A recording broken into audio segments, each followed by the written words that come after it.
The music was too loud. Not loud in sound. Loud in expectation. Crystal chandeliers of living flame hung from the vaulted obsidian ceiling, casting molten gold light across the imperial throne hall. War banners shimmered with enchanted thread. Nobles in scaled armor and silk-lined cloaks filled the chamber. Alien dignitaries stood in careful clusters, whispering in calculated tones. And at the center of it all, the dragon empress sat upon her throne. Wings folded. Crown blazing. Eyes like burning suns. Unshakable. Untouchable. Feared. Tonight was the Centennial Unity Gala, a celebration of peace forged through conquest. Entire star systems had sent representatives. Every movement was watched. Every breath measured. Every weakness remembered. And beside the throne, slightly behind it as tradition dictated, stood the imperial heir. Her daughter. Princess Orlith. She was smaller than most expected. Slender. Silver-scaled. Her ceremonial gown shimmered faintly with embedded starlight threads. A delicate crown rested unevenly atop her horns. Her claws pressed tightly against her ears. The orchestra had begun its rising overture, layered strings, percussive wing drums, harmonic throat tones native to dragonkind. To most, it was majestic. To her, it was a storm. Her breathing became uneven. Shoulders rigid. Eyes unfocused. She rocked once. Then twice. Small movements. Almost invisible. Almost. But not invisible enough. Whispers began like sparks in dry grass. Is she unwell? The heir? She does that often, I'm told. She cannot even maintain posture. How will she command fleets? A noblewoman shifted subtly, moving her clutch of hatchlings farther down the aisle. A military general angled his body away. Two diplomats lowered their gazes, not in respect, in avoidance. Princess Orlith noticed. She always noticed. Her eyes flicked toward faces that turned away too quickly. Toward lips that tightened. Toward the subtle recoil when she flinched at a sudden cymbal strike. She lowered her hands from her ears, because she had been told it was improper. The sound crashed into her fully. Her jaw clenched. Her fingers trembled. On the throne, the Empress saw everything. But she did not move.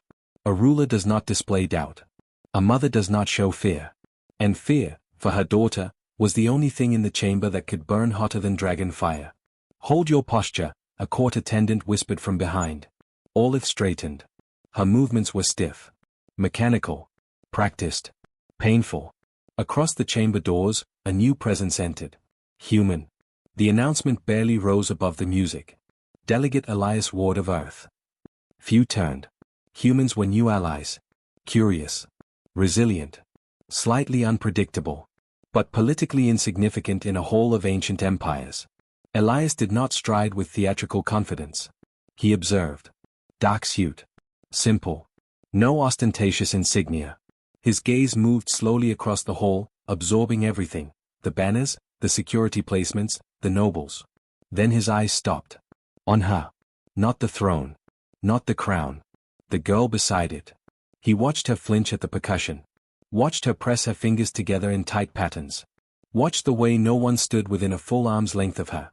Even those assigned to guard her had created space. As if she were fragile. Or contagious. Or inconvenient. The orchestra swelled. Orlith's breathing hitched again. A cluster of diplomats passed close to her and subtly shifted away mid-step. One murmured, not softly enough. Tragic.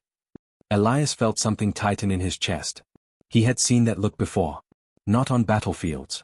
Not in negotiations. In classrooms. In crowded rooms where one person existed outside the rhythm of everyone else, and was punished for it silently. The Empress noticed the human staring. Her golden eyes narrowed slightly. Most stared at her. Few stared at her daughter. Fewer still did so without discomfort. Elias did not look away when Orlith's gaze briefly met his. Her eyes were not empty. They were overwhelmed. There was a difference.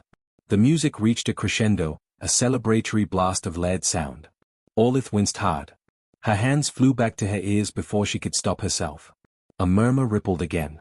Embarrassment. Judgment. Pity. The Empress's claws dug into the armrest of her throne. Elias took one step forward. Not toward the throne. Toward the space no one else would occupy.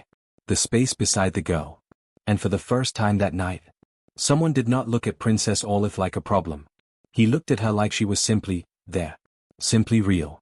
Simply worthy of being seen. Across the blazing chamber of power and politics, in a hall built to celebrate strength, everyone saw a flaw. Only one human saw a child. The first rule in the Dragon Throne Hall was simple. When the orchestra shifted into the ceremonial waltz, all delegates bowed. The second rule was simpler. No one approached the air unless invited. The music softened from triumphant fanfare into structured rhythm, slow, measured, regal. The dance of unity. A symbolic performance meant to display harmony between conquered worlds and the empire that ruled them. Couples began to move onto the obsidian floor. Scaled nobles extended claws to jeweled consorts. Winged aristocrats unfolded silk membranes. Even off-world dignitaries followed the pattern, mimicking the dragon court's formal steps. It was choreographed order. Precision. Control. Beside the throne, Princess Olith stood frozen. The rhythm was easier than the crescendo before it, but now the floor itself vibrated. Hundreds of synchronized steps struck stone in perfect time. Too perfect. Too many. Her fingers pressed together in sharp, repetitive motions. 1 2 3. 1 2 3. Her breathing shortened again. Behind her, an attendant leaned closer. Princess. Hands at your sides. She lowered them immediately. Her jaw tightened. The Empress watched without moving. Her expression was carved stone, but a thin line of tension ran through her wings. Olith tried to track the dancers. Tried to anticipate the next step. Tried to map the sound. But patterns overlapped. Shoes scraped. Claws clicked. Fabric whispered. Someone laughed too loudly. The noise became layers without edges. Her gaze dropped to the floor. Across the hall, Elias Ward remained standing. He had bowed when required, brief, respectful, but he had not joined the dance. He was watching the periphery. Watching the one person not moving. Two dragon nobles near him muttered. The human should partner. Perhaps he does not understand ceremony. Elias did understand ceremony. He understood exclusion more. He saw the space around Olith widen again as couples drifted away from the throne's edge. Not consciously. Not cruelly. Just, avoiding complication. Avoiding unpredictability. Avoiding her. Olith's breathing hitched again. Her shoulders rose sharply. Her wings twitched, an involuntary response she immediately tried to suppress. A noblewoman passing too near recoiled at the sudden motion. Careful, she whispered sharply. Not to the princess. To herself. Elias's jaw tightened. He stepped away from his assigned diplomatic circle. Immediately, a royal guard shifted. Massive. Bronze-scaled. Halberd gleaming. Delegate, the guard rumbled low. Remain within designated boundaries. Elias kept his voice calm. I mean no disrespect. That is not the concern. The guard's gaze flicked toward the princess, not unkindly, but wary. She does not respond well to unfamiliar stimuli. Elias glanced at Olith again. She wasn't volatile. She wasn't unstable. She was drowning quietly. I'm not here to stimulate, Elias said gently. The guard hesitated. Across the hall, the Empress noticed the exchange. Her golden eyes narrowed slightly. Let him try, her expression seemed to say. And face the consequence. The music swelled again. Olith flinched hard this time. Her hands rose halfway before she caught herself. Her breathing fractured. Several nobles turned away in visible discomfort. One whispered, not quietly enough. This is why succession is uncertain. The words landed like a blade. Olith heard them. She always heard them. Her head lowered further. That was the moment Elias moved. Not quickly. Not dramatically. He simply walked. Each step measured. Each breath steady. The guard shifted to block him fully now. Human. Elias met his gaze without hostility. May I approach? The guard's grip tightened. This is not a social error you can recover from. I'm aware. A pause. Across the chamber, the Empress did not intervene. Finally, the guard stepped aside half a pace. Not permission. Not approval. Opportunity.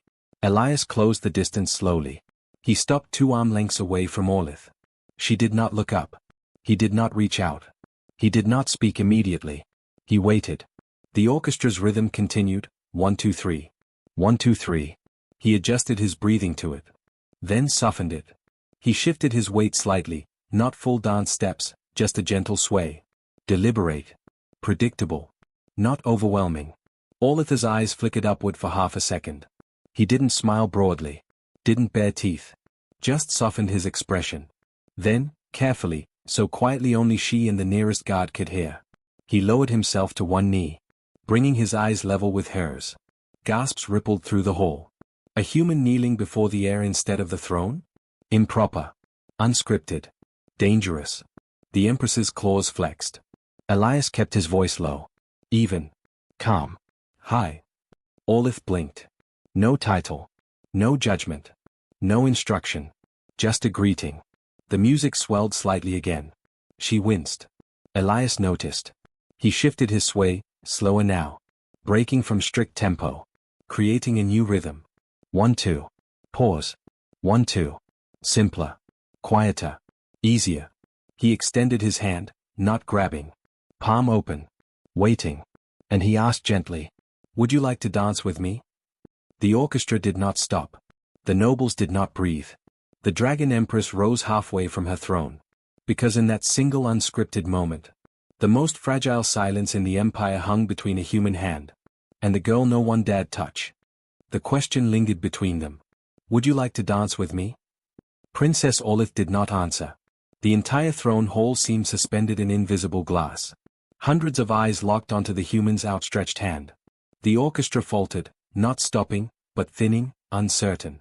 A violin string wavered. A drumbeat missed half a count before correcting. Elias did not withdraw his hand. He did not move it closer either. He simply held it there. Waiting. Olith stared at his palm as if it were something fragile and complex. Too many variables. Too many unknowns. Her breathing was uneven, sharp inhales, uneven releases.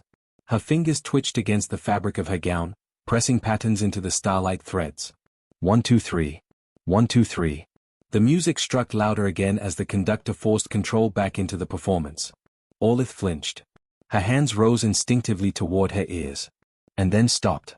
Because Elias had shifted. He was still kneeling. Still steady. But he changed the rhythm of his movement again. No longer matching the orchestra. He created something smaller. A gentle sway of his shoulders. A soft tap of his shoe against the obsidian floor. Not loud enough to compete. Just enough to exist. 1-2. Pause. 1-2. Slower. Clearer. Predictable. Olith's eyes flicked upward again. Not at the hall. At him. He didn't smile widely. Didn't tilt his head in exaggerated encouragement. He simply kept the pattern. 1-2. Pause. 1-2. Across the chamber, nobles shifted in discomfort. This is inappropriate. The heir cannot. A single low growl from the Empress silenced the whispers instantly. She had risen fully now. Not intervening.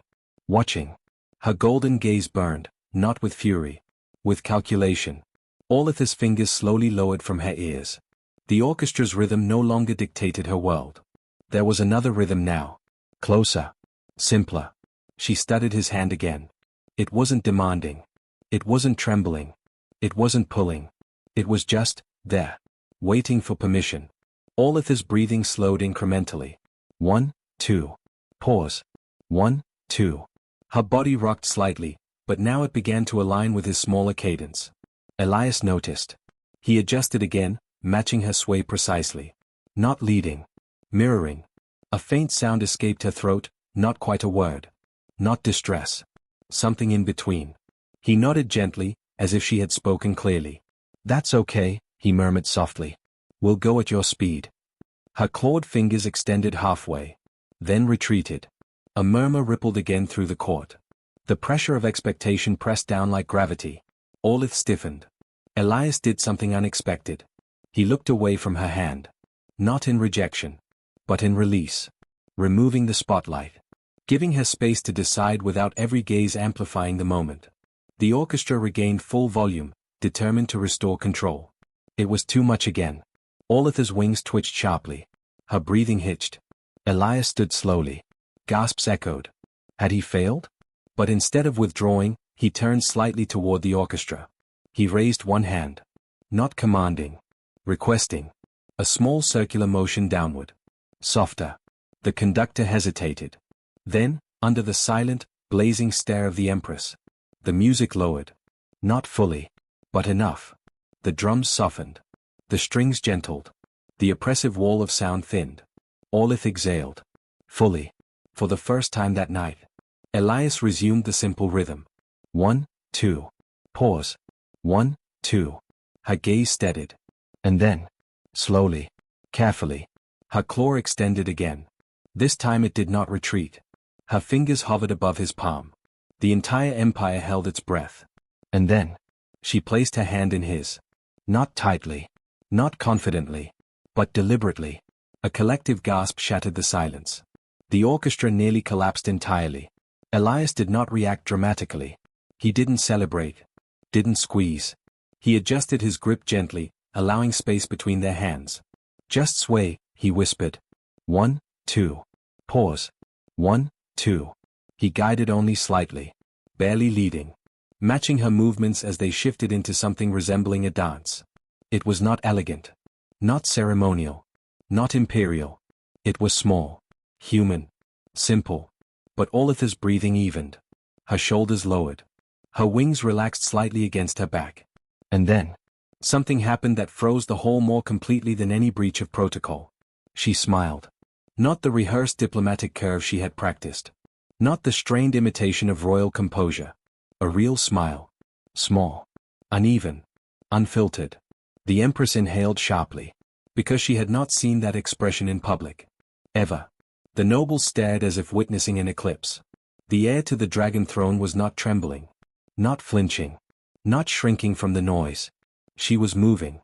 With someone who did not treat her like a liability. But like a partner. The dance floor around them slowed as couples unconsciously gave space. The once ignored princess now stood at the center of the chamber. Not as spectacle. Not as embarrassment. But as herself. Elias leaned slightly closer, keeping his voice low. You're doing great. Her fingers tightened just a fraction. Not out of fear. Out of focus. Across the hall, the Empress descended the first step from her throne. Not in anger. Not in outrage. In realization. For the first time in years. Her daughter was not enduring the world. She was participating in it. And the Empire, for all its power, had never managed that. The music continued softly. The rhythm held. 1, 2. Pause. 1, 2. And in the blazing heart of dragon authority, the dance no one expected had begun. The dance did not collapse. That alone stunned the court. No explosion of outrage. No royal command. No guards dragging the human away. Instead, the dragon empress stepped down from her throne. The sound of her talons striking obsidian silenced what little whispering remained. Each step carried weight. Authority. Centuries of conquest. Nobles immediately bowed. The orchestra faltered again, uncertain whether to stop. The Empress lifted one claw slightly. The music continued, soft. Controlled. Her golden eyes never left the dance floor. Never left her daughter. Olith was still swaying. Still matching the human steady rhythm. Her breathing was even now. Her wings no longer trembled. And when the music swelled slightly again, she did not flinch. She adjusted. Elias adjusted with her. Mirroring. Adapting. Not correcting. Not restraining. Simply, accommodating. A cluster of high nobles moved forward hurriedly. Your Majesty, one hissed urgently, this display undermines imperial dignity. Another added, the heir must not appear unstable before foreign powers. Unstable. The word struck like steel. The Empress's head turned slowly. Very slowly. The nobles immediately dropped to one knee. Her voice, when it came, was low enough to rumble through the stone floor. Unstable? The noble swallowed. She reacts unpredictably, Your Majesty. It fuels doubt among rival systems. The Empress's wings unfurled slightly. Not fully. Just enough to remind the room why no one challenged her rule. My daughter, she said evenly, has never burned a city in rage. The noble trembled. She has never executed a rival to secure power. Another step down the stairs. She has never declared war out of pride. The hall grew very still. And yet you call her unstable. Silence. On the dance floor, Olith let out a small, breathy laugh. The sound was soft. Unscripted. Real. It sliced through the chamber more powerfully than any roar. The Empress froze. Because she knew that sound. But she had not heard it here. Not under these lights. Not beneath these judging eyes.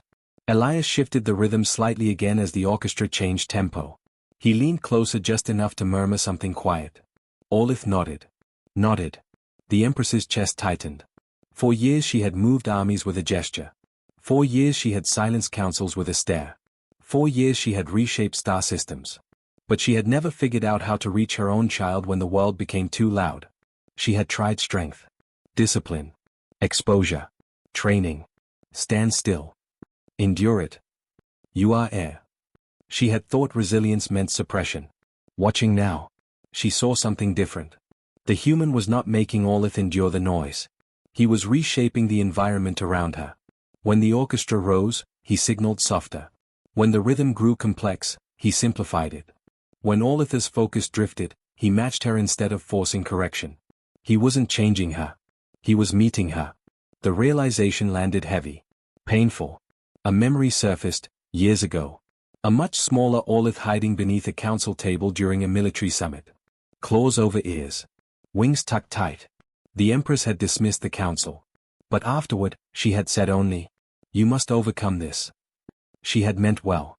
She had meant survival. But perhaps, she had misunderstood the battlefield. Olith did not need to conquer the noise. She needed the world to learn how to stand beside her in it. The dance slowed naturally as the song reached its final measures. Elias did not release her hand abruptly. He allowed the motion to taper. 1, 2. Pause. Stillness. Olith blinked as if waking from a deep place. The hall erupted in uncertain, scattered applause. Some genuine. Some hesitant. Some purely political. The Empress descended the final stair. Gasps rippled again. She approached them directly. Guards stiffened. Nobles held their breath. Elias stepped back slightly, but did not retreat entirely. Olith's eyes lifted toward her mother. There was no fear in them now. Only alertness. The Empress lowered herself. Not fully kneeling. But bending. Lowering her massive, crowned head to meet her daughter's eye level. The entire empire witnessed it. Olith, the Empress said softly. Not princess. Not heir. Just her name. The girl's wings twitched, but not in distress. The Empress extended one claw carefully, mirroring what she had just seen. Open. Waiting. Olith hesitated only a moment. Then placed her hand in her mother's. The Empress swallowed the heat behind her eyes. You danced, she said quietly. Olith nodded once. Yes. The word was soft. Clear. Unforced. Shock rippled through the court again. The Empress lifted her gaze to Elias. For a moment, the temperature in the hall seemed to rise. He held her stare calmly. No arrogance. No triumph. Just steady acknowledgement. You altered my orchestra, the Empress said. Yes, Your Majesty. You altered my ceremony. Yes. You altered my daughter's night. A beat of silence. Yes. The court braced for fury. Instead, the Empress straightened slowly. Her wings folded back with deliberate control. And she addressed the hall. Let it be recorded, she said, voice echoing through stone and flame, that the heir of the dragon throne danced tonight. Silence. And that she did so not through endurance. Her gaze swept the nobles who had whispered. But through understanding. No one dared speak. The Empress turned slightly toward Elias again. You did not bow to me first. It was not an accusation. It was fact. Elias answered carefully. I saw someone who needed me more. A dangerous statement. In any other court, it would have been treason. The Empress studied him for a long moment. Then she did something no one expected. She inclined her head. Slightly. To him. Gasps tore through the chamber. Because the strongest ruler in the known galaxy had just acknowledged. That power was not always dominance. Sometimes. It was adaptation. And for the first time in years, the Dragon Empress understood that her greatest strength was not the empire she controlled. It was the daughter she was still learning to reach. Empires do not shift in a single night. They fracture. They reform. They evolve through war, rebellion, or blood. But sometimes, they change because one moment refuses to be ignored. The morning after the Centennial Unity Gala, the entire Dragon Empire was still talking about the dance. Not about treaties. Not about territorial disputes. Not about fleet expansions. About the heir. About the human. About the way the Empress had stepped down from her throne. Inside the Imperial War Chamber, high-ranking nobles gathered in tight, tense silence. This cannot become precedent, one insisted. If the heir is perceived as different, rival factions may test succession. She must appear invulnerable. She must appear flawless. The chamber doors opened. The dragon empress entered alone. No ceremonial flames. No announcement. Her presence was enough. The nobles bowed deeply. She did not sit. "You are concerned," she said evenly. "Yes, your majesty." "You believe last night displayed weakness." There was hesitation. Finally, one elder noble answered carefully, "The galaxy respects strength." The empress's golden eyes sharpened. "Then you misunderstood what you witnessed." Silence. "My daughter stood in the center of the most overwhelming chamber in our empire," she continued, "and she did not flee. She adapted. She trusted. And she led." The word echoed. Led. The nobles exchanged uncertain glances. "She did not conquer the room with fear," the empress said. "She reshaped it through presence." A pause. "And if our empire cannot follow that example, then perhaps we are the ones unfit to rule." No one argued after that. By midday, a decree spread across the imperial networks. Edict of Imperial Accommodation. All major state functions would include sensor-modulated environments. Public education across the empire would implement adaptive learning protocols. Royal succession criteria would expand beyond traditional combat trials. The heir's strengths would be studied, not suppressed. The reaction was immediate. Shock. Debate. Resistance. And, quietly, relief. Across distant systems, families who had hidden children that did not fit rigid dragon norms read the decree in stunned silence. For the first time in centuries, the empire acknowledged that difference was not defect. It was variation of power. Elias Ward did not expect to remain. He assumed diplomatic fallout. Perhaps quiet exile. Instead, he was summoned privately. The Empress stood near a balcony overlooking the capital's molten skyline when he entered. "My advisors believe you altered the empire's trajectory," she said without turning. "I only asked someone to dance," Elias replied. "That," she said, "was precisely the alteration." She finally faced him. "You saw what others did not." "I saw someone overwhelmed," he answered. "No," the Empress corrected softly. "You saw someone capable." The words lingered. After a moment, she added, "You will remain." "As what?" She considered. "Advisor on human adaptive strategy." A faint smile touched Elias's lips. "That's a very diplomatic way to say teach us what we missed." The Empress's expression did not change, but her eyes warmed slightly. "Yes." Weeks passed. Ceremonial halls installed adjustable acoustics.